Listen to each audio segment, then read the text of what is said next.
According to the International Labor Organization, ILO, an estimated 27.6 million people are trapped in forced labor globally, including 3.3 million children. This figure represents a 10% increase in recent years, exacerbated by global crises like the COVID-19 pandemic, armed conflicts, and climate change.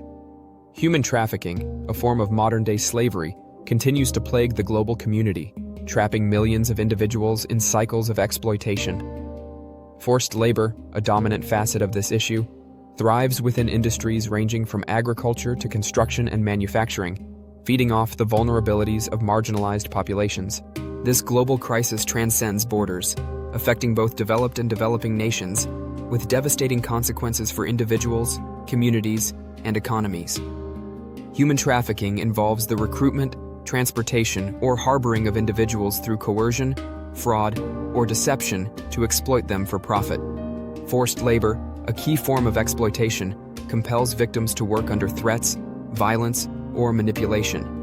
Victims, often migrants, women, and children, are lured with false promises of jobs or better living conditions. Once trapped, they endure physical abuse, confiscation of documents, and debt bondage, leaving them powerless to escape. Forced labor is pervasive across both formal and informal sectors. Approximately 63% of victims are exploited in private sector industries such as agriculture, construction, and manufacturing. Migrant workers are disproportionately affected, facing a risk 3 times higher than non-migrants due to precarious legal statuses, lack of protections, and language barriers. Key industries. Human trafficking for forced labor infiltrates numerous industries worldwide, fueled by vulnerabilities, demand for cheap labor, and complex supply chains. Key industries include agriculture and fishing. Workers are trafficked to perform back-breaking labor under inhumane conditions with little or no pay. 1 million people are estimated to be exploited in agricultural and fishing jobs globally. Construction.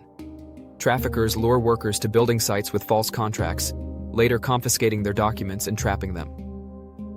Hospitality and domestic work. Victims are forced to work in hotels, restaurants, or private households, often isolated and abused. Over 1.5 million forced labor victims are exploited in the hospitality industry worldwide. Domestic work, especially in private households, accounts for 24% of female trafficking victims globally. Textile industry. Workers, especially in developing nations like Bangladesh and India, are coerced into sewing garments for global supply chains under exploitative conditions. Manufacturing. Around 15% of forced labor victims work in manufacturing. Garment factories in Bangladesh and Cambodia, as well as electronics production in China, exploit vulnerable workers under inhumane conditions. Mining and natural resources.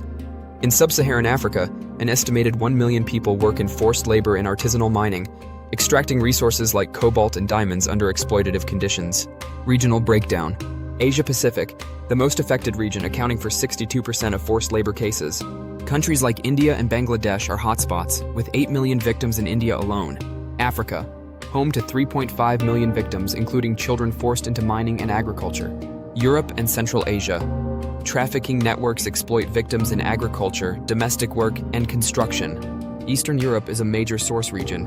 Americas accounts for 5% of global cases, with forced labor prevalent in agriculture and hospitality, particularly in the US, Brazil, and Mexico.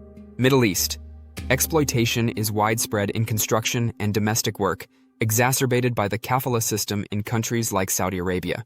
Recent cases and examples. Southeast Asia. Scam syndicates. Trafficking methods are evolving, as seen in Southeast Asia, where victims are tricked with fake job offers and trafficked into forced labor. In Myanmar, criminal syndicates forced hundreds of victims to work in illegal online scam operations. A high-profile case involved Wang Xing, a Chinese actor deceived into working in a scam center. His plight shed light on thousands of similar cases in the region. UK legal industry exploitation. In 2021, a Czech gang trafficked individuals into the UK to work in legitimate businesses, including McDonald's and bread factories. These workers endured horrendous conditions, such as living in overcrowded, unsanitary housing, earning wages far below the legal minimum. Forced labor generates an estimated $150 billion annually in illicit profits, with the private sector accounting for the majority of these gains. Governments also incur significant costs related to law enforcement, victim support, and healthcare. To combat human trafficking and forced labor, a comprehensive approach is essential. Strengthening laws and enforcement. The Palermo Protocol and the Trafficking Victims Protection Act, TVPA, have laid the groundwork for global anti-trafficking efforts. Norway has set an example by implementing strict anti-trafficking laws and investing heavily in victim support, victim rehabilitation. In India, the Freedom Fund has rescued over 37,000 people from bonded labor, providing them with education and vocational training. Thailand's shelters offer medical care and legal aid, assisting over 1,300 trafficking victims in 2021 alone. Corporate accountability. Companies like Nestlé and Patagonia have implemented supply chain audits to eliminate forced labor. Nestlé's initiatives in West Africa have impacted 145,000 cocoa farmers, leveraging technology. Organizations like Polaris in the US use AI to analyze trafficking patterns, handling over 50,000 contacts in 2022. Raising awareness. The Blue Heart campaign by the UNODC mobilizes communities to advocate for anti-trafficking measures. A21's Walk for Freedom, held in over 50 countries, raises funds and educates the public about trafficking. International collaboration.